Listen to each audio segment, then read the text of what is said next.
had any. There's far more police and their families sharing the song than there is non-police and their families, which is weird. Oh, is it going there? Yeah, it's fine. I'll cut it out. I was just to get it started. Okay. I'm here with what? Yeah. I can't speak right now. I know, it's so cold. I'm here with Wes Spangler today to talk about his music, his love of Southern Maryland music, and basically his career. So, what drew you to the music industry? How I got started in performing music originally was I had a friend, Brian, in high school. He played drums, and he was looking for a guitar player. I'm like, I play guitar, and I went out and bought one, learned, struggled, and eventually was able to do a little something enough for us to perform. So, My apologies. So, Okay. So you started learning how to play the guitar, joined this band with a friend. Who inspired you while you were learning the guitar? What kind of music were you learning to play? the guy I was talking about, the drummer, was Brian Feldmeyer. His father, Kenny Feldmeyer, was the one that influenced me on guitar.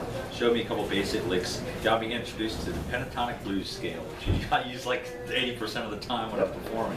And just little things like that, and his guidance and such just helped me open up and do that, and just looking up and following other people around, watching them perform, and just asking and going to music stores all the time and asking them, and eventually, you know, picked up what I know today. So speaking of that blues scale that you learned there, obviously, like you said, you use that a lot in like 90% of your work. What's your creative process? Creative process for writing songs or performing? Both. Okay, so for writing songs, I'll either come up with a rhythm, then add words to it, see what fits. I'll come up with a verse, figure it out. Come up with a chorus, figure it out. It's all over the place. The strategy that I use to eventually get these songs written, and then everything that I've ever put out, produced music-wise, I've written myself. Produced 90% of the times in the studio, figured out what goes where, and did all the arrangements basically, except for additional instruments, which are already on a few songs that I don't perform, which I perform several instruments. Now you do collaborate with others. Writing songs-wise, never. Never? Still looking, maybe Justin. Never know. Okay, but you do have plans to hopefully collaborate with some other artists. Any particular artists that you like really want to collaborate with? Local or national? Either way. National could be anybody. I'll take any of those. Especially like anybody along the lines of Chris Dillon, those guys. I love to see them. I talked to a guy I recently met, Kendall Marble, and he's written songs for Chris Dillon, written songs for George Strait and stuff like that. That's the guy you want to sit down with and pick the brain of. So. What about local music? What about Southern Maryland local music? Maryland has tons and tons of artists, from Brothers Osborne and Low Cash is from Maryland, one of the guys, Chris, I know. And of course, you got the other locals of Sam and my man Justin over here, and the rest of them, Robbie Kidwell, a bunch of other guys around here. That any of them I would love to sit down with. There's so many to pick from. Southern Maryland has a plethora of artists that are songwriters as well. Now, you know you are on social media. You are very active on social media. And what other ways do you interact with your fans? Oh, okay. We have a website that you can subscribe to, wesleyspangler.com. We shoot you little emails and messages. You can message back and forth on there as well.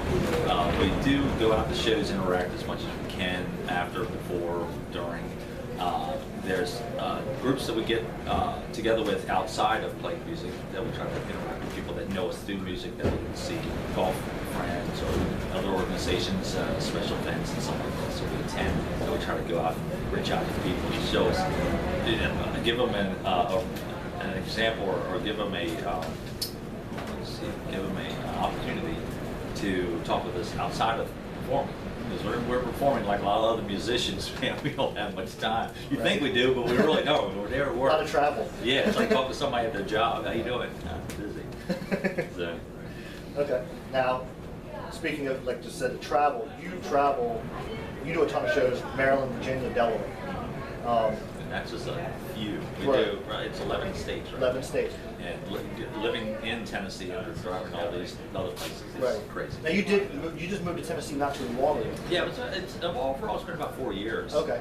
It's flew by. Yeah. But I've been coming back and forth almost, I guess, a third or a quarter of the year for the last, I'd say, 6 or 8 years. Mm-hmm. So for performances down there, workshops, and recording and doing networking primarily. Right. Now, out of all those 11 states, what would you say some of your favorite venues to perform on at? Favorite venues? Oh, that's a tricky one. I don't want to leave anybody out.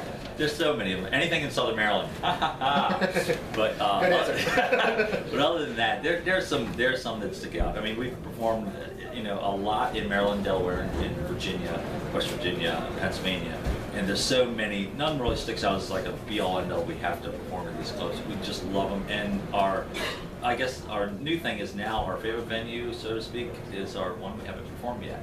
Because we love going in the first time to a show where no one knows you that much, or you bring your friends out and you get to introduce them to the club and tell them how great it is, show them how great it is, and just the first time in is always the best. The first time we did a lot of things, that works with so many other situations. Okay. Now, as you know, there's a ton of musicians in Southern Maryland. It's very rich in music, and all different types of music, not just country or rock or cover bands, party bands. It's everywhere. What advice do you have to the younger generation that is getting into this music scene now? Oh, that's tough. I would say don't make it all about clicks and social media numbers. Hone your craft, put out 110% every time, every show, and don't rely, because I've seen a lot of bands out there that most people would consider meh, I think would be the word my drummer uses so much. But they have a strong following. Don't be the band that has a strong following if they can't back it up with a great performance. Just strive, find your niche and find your voice in your band, and just perform at your top game every show, and just do your best and try it that way. Now, as you talked about, you've been through all these different states, the different local music scenes. Mm-hmm. Now, let's speak specifically of the Southern Maryland music scene. Oh yeah. What does that mean to you? What does that mean to me? I think it's a strong, tight community in Southern Maryland. We really stick together with a lot of things we do, music-wise. We support each other when we can. There's, different situations with different bands where that's not the case, but for the most part, from what I've seen and interacted with other bands, we look out for each other, and that's very rare. I don't see that as much in other states as I do in Maryland, specifically in Southern Maryland. So that's a good thing. That's why we keep running down here. It's worth it. I mean, I'm driving, in some cases, 12 hours to do one show on Saturday, and I wouldn't do it if it wasn't worth it. So, and it's coming out here not only to see family and our fan family, see friends and stuff like that, but just be around this music scene. I just love it. Now, you released an album not too long ago. Can you tell me a little bit about that album? The first album, I only have two works out right now. That one just dropped on iTunes. The first one was a 12-song CD, just to give an example of what I do in 12 songs, a little diverse from song to song, but primarily a country CD, and just showed my influences, examples of what I do, other instruments I perform with, and that's it. Yeah. What do you have coming up? Okay, so just dropped the other day, and the official release is on the 21st, but a new 6-song EP, which is a very diverse album. Anybody listen to it can tell you. If you go on Spotify, you can stream it, get an example of it. But it has these songs now that are the most popular, I think, ever, of anything we've ever did. We had the song I Can't Even. Wings is on there, the one that's supported by the police officers around the area and around the country, basically. They took the song and ran with it. They shared the heck out of it. So those two, and then Cover Me, which is my song I wrote for my wife, which I now get to showcase at the shows and have it on recordings for people to listen to. And just a lot of they're not exactly, they're country by definition, definitely. But it's like an extension of it to show my different styles, different variations of what we do. Because we perform anywhere from a country show to a variety show, depending on the venue at the time. Right. So this will give you a good example of everything we can do. Cool. EP. Well, thank you very much. Thank you very much. Look forward to hearing the new album.